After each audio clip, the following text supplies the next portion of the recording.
Vice President Harris has conceded the race for president to Donald Trump. She spoke just moments ago. Stephen Holt joins us now with what she had to say and what happens now. Stephen. Yeah, Marion, the vice president speaking at Howard University, her alma mater, a chance to thank her family, her running mate, and her campaign supporters today. The tone, understandably, one of disappointment, but also it was a call to action. While I concede this election, I do not concede the fight that fueled this campaign.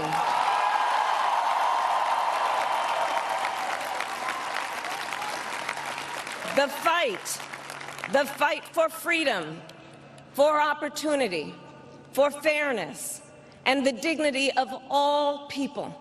A fight for the ideals at the heart of our nation, the ideals that reflect America at our best.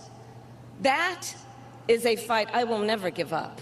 Of course, some recurring themes, the peaceful transition of power. Vice President Harris called President-elect Trump to congratulate him on his victory and talked about the need for that peaceful transfer of power. A Trump campaign spokesman says he acknowledged her strength and tenacity on the campaign and that both leaders agreed on the importance of unifying the country at this time. Trump did not make mention of Vice President Harris in his speech early this morning. We do want to show you how Illinois voted in the presidential election. Here are the numbers. Kamala Harris secured the state's 19 electoral college votes by a nearly 8% margin.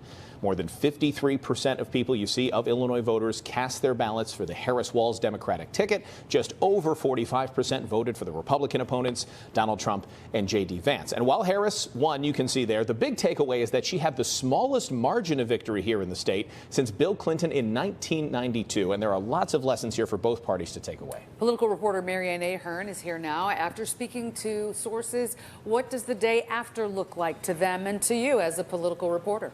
Marion and Alex, we have heard that the post-election before, but despite what all the polls showed us, this race was to be close. That just was not the case. So again, the polls got it wrong. Illinois, one of those rare blue states, but today it's a little lighter shade of blue than solid. Included in Donald Trump's winning coalition, students on college campuses, especially young men. Can Democrats win them back?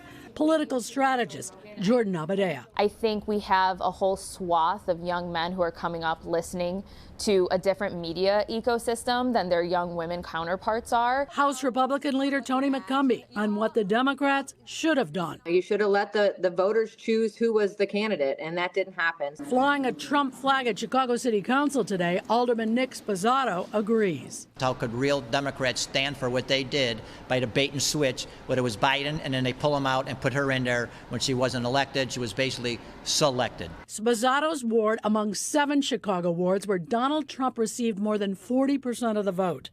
Political science professor Stephen Maynard Caliendo. There's a question of whether or not she should have stayed with the joy message rather than going on the attack against President Trump. And on the flip side, there's a question of why did she give up on that attack message in the last 48 hours. Regionally, Trump won 3 Illinois counties close to Chicago: LaSalle, McHenry, and Kankakee. Here in Illinois, voters are exhausted over decades of one-party control.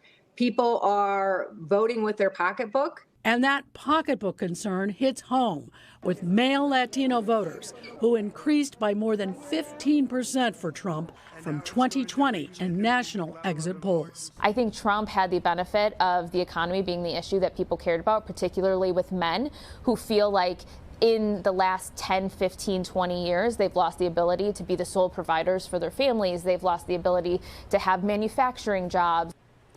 There is still so much to look at from this election as far as why choices were made, but clearly it will drive the next election as well. Democrats will likely move more to the center as they prepare for the next big contest. A lot of analysis left to go over all these who voted where. It's going to be going on for weeks, I think. It will. Yeah. It will. Marianne, thank you. Thank you.